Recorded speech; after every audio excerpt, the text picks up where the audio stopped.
আমি যখন ছোট্টু ছিলাম রে, তখন আমি কত খেলা খেলছিলাম রে। এই গুল্লাদুর খেলছিলাম, এই কাবাডি খেলছিলাম, গুলি মার্বল খেলছিলাম বন্ধুয়ারে।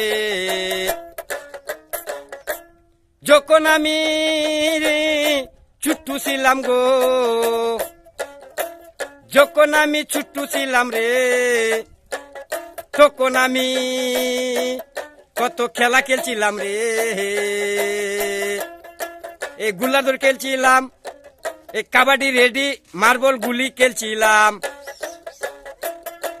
এই গুল্লাদুর খেলছিলাম, কাবাডি গুলি মার্বল খেলছিলাম রে।